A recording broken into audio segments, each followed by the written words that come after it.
प्रश्न संख्या 1 3.1 के जो बहुपद का सवाल है उसके सवाल नंबर 1 के बारे में आज अपना लोग बात करेंगे, जो कि सवाल आपका दिया गया है। यहाँ पे देख लीजिए, सवाल आपका दिया गया है 3.1 का सवाल जो है आपका ये दिया गया है। सवाल कहता है निम्नलिखित व्यंजकों में कौन कौन एक चर में बहुपद है। किसमें? एक चर में बहुपद है, कौन कौन नहीं है। कारण के साथ अपने शब्द में उत्तर दीजिए। मतलब कहता है कारण के साथ अपने शब्दों में क्या करने के लिए, उत्तर देने के लिए। 3.1 का सवाल है, टोटल सवाल इसमें 6 को दिया गया है। ठीक है, सभी सवाल को बारीकी बारीकी से अपना लोग बात करेंगे। सवाल नंबर 1 है आपका, सवाल नंबर 1 नंबर में सवाल आपका दिया गया है 4x² माइनस 3x प्लस 7। इनको कहता है ये व्यंजक में कौन कौन एक चर में बहुपद है और कौन कौन नहीं है। देख लीजिए, यहाँ पे ये क्या है, एक चर संख्या है, और ये क्या है, एक चर है, और यहाँ पे 7 है, ये एक अचर है। चर किसको कहते हैं, अचर किसको कहते हैं, आप लोगों को थ्योरी क्लास में बता चुके हैं। चर जो है ABCD का जितना भी अक्षर है सभी क्या कहलाते हैं, चर कहलाते हैं। बाद बाकी जो भी बचता है इधर 1 से लेकर के अनगिनती तक जितने भी संख्या वो क्या कहलाती हैं, आपका अचर कहलाते हैं। तो यहाँ पे 4x² माइनस 3x प्लस 7 है। तो बताइए ये क्या चर में बहुपद है, एक चर में। तो देख लीजिए यहाँ पे क्या उच्चर है, एक उच्चर है, दो उच्चर है। तो ये एक ही चर हुआ ना, x चर है और यहाँ पे भी x चर है। इसमें पावर में 2 है, इसमें पावर में 1 है। ठीक है, तो चर तो एक ही हुआ, तो ये क्या हो जाएगा, एक चर में बहुपद हो जाएगा, यानी कि एक चर में बहुपद है। यहाँ पे इसका आंसर हम क्या लिखेंगे, एक चर में एक चर में बहुपद है, बहुपद है। ओके, आप देख लीजिए 2 नंबर सवाल कहते हैं आपका, 2 नंबर सवाल है आपका root 3x² plus 5x minus 2। इसको भी वही चीज़ कहता है करने के लिए। तो क्या ये चर में बहुपद है, देख लीजिए ये चर में बहुपद है। यहाँ पे भी एक ही x चर है, यहाँ पे भी x चर है, तो ये चर में बहुपद हो जाएगा। जी सर, चर में बहुपद हो जाएगा। यहाँ पे ये भी एक ही चर है और ये भी एक ही चर है, तो इसका भी आंसर क्या हो जाएगा, ये एक चर में बहुपद है। कितना चर में, एक चर में बहुपद है। ओके, तो इसका भी आंसर यही हो जाएगा, एक चर में बहुपद है। अब 3 नंबर सवाल देख लीजिए। 3 नंबर सवाल आपका कहते हैं, 3 नंबर में है 3 root under t plus t root under 2। अब बताइए ये क्या एक चर में बहुपद है। तो यही चीज़ को देखना, जब ये व्यंजक को अगर हम सॉल्व करेंगे तो कितना हो जाएगा। अगर ऐसा व्यंजक दे दिया जाए, इनको अगर हम सॉल्व करेंगे तो यहाँ पर हम लिख सकते हैं ना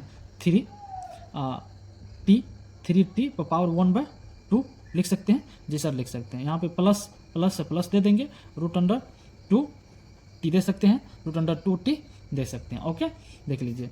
अब फिर ये बताइए ये एक बहुपद होगा, ये एक बहुपद होगा, नहीं बहुपद होगा। अब बताइएगा सर जी क्यों नहीं बहुपद होगा। तो थ्योरी में तो बता चुके हैं, ये बहुपद इसलिए नहीं होगा, यहाँ पे 3 है और ये t है। t तो एक चर संख्या है, लेकिन हम थ्योरी में तो बताए थे आपको चर पे जो भी संख्या हो वो क्या होनी चाहिए, पूर्ण संख्या होनी चाहिए। तो क्या 1/2 एक पूर्ण संख्या है, नहीं है, तो ये बहुपद नहीं होगा। तो हम लिख सकते हैं, यहाँ पे लिख सकते हैं बहुपद नहीं है, बहुपद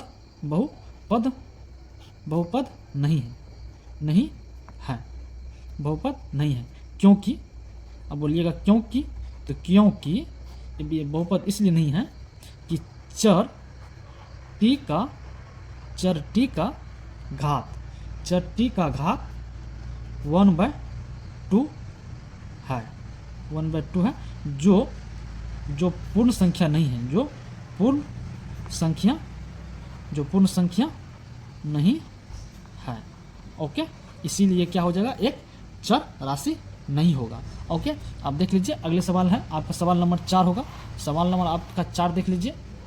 सवाल कहते हैं आपका 4 नंबर सवाल में कहता है y प्लस 1/, यहाँ पे देख लीजिए y प्लस 1/2, यानी कि y पर पावर 2 दिया, 1/2 दिया गया पावर में। ठीक है, अब प्लस कितना है 3, यानी कि y प्लस y पर पावर 1/2 प्लस 3।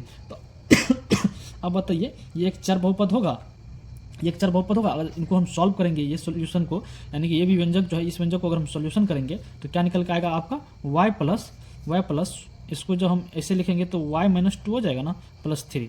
तो बताइए ये एक पूर्ण संख्या है, -2 है, पूर्ण संख्या नहीं है। तो यहाँ पे हम लिख सकते हैं ये भी बहुपद नहीं है, बहुपद नहीं है, बहुपद नहीं है।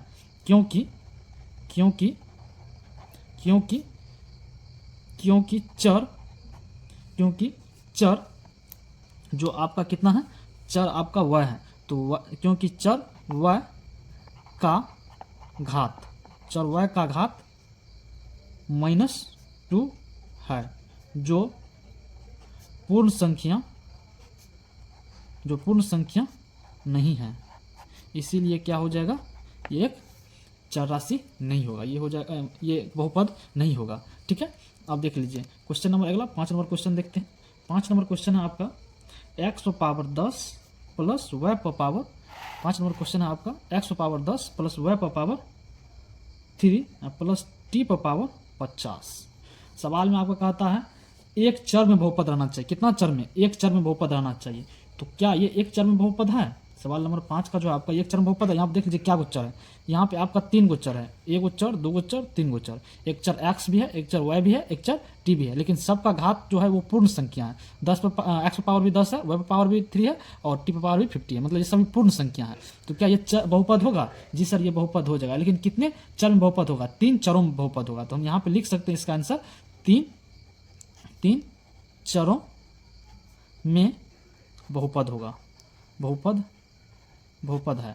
ठीक है, लेकिन सवाल में कितना चर में बोला था बहुपद लिखने के लिए? एक चर में, यहाँ पे 3 चर में बहुपद हुआ, देख लीजिए ये आपका लिख दिए। उसके बाद सवाल नंबर आपका 6 आता है। 6 नंबर सवाल आपका कहते हैं 2x पर पावर 10 प्लस y पर पावर 5 प्लस z। अब बताइए ये एक बहुपद संख्या है, ये एक बहुपद है। अब बताइए ये सर एक बहुपद है, लेकिन कितने चर में बहुपद है? तो ये 3 चर में बहुपद होगा ना, क्योंकि यहाँ पे x भी एक चर है, y भी एक चर है और z भी एक चर है, तो ये 3 चर में बहुपद है ना। x पर पावर घात, x का घात कितना है 10 है, y का घात कितना है 5 है, और z का घात कितना नहीं कुछ है तो 1 है। जब किसी भी चर पे घात नहीं मालूम रहे, वहाँ पे नहीं दर्शाया गया है, तो उसका घात कितना है? उसका घात 1 है। ओके, तो अब देख लीजिए ये भी एक 3 चरों में बहुपद है, बहुपद 3 चरों में बहुपद है। ओके, तो आपका सवाल ये रह गया, सवाल है आपका बहुपद के 3.1 का सवाल। देख लीजिए ये आपका 1 नंबर सवाल हुआ, उसके बाद ये 2 number, 3 number, 4 number, 5 number, 6 number, इसी टाइप का बनाया गया। अगर किसी भी सवाल में आप लोगों को डाउट हो, मैथ का कोई भी क्यों ना हो, अगर किसी भी क्यों में आप लोगों को अगर परेशानी है तो कमेंट जरूर कर दीजिएगा, आप लोगों को क्यों का सोल्यूशन मिल जाएगा। ठीक है, फिर मिलते हैं अगले वीडियो में। Thank you.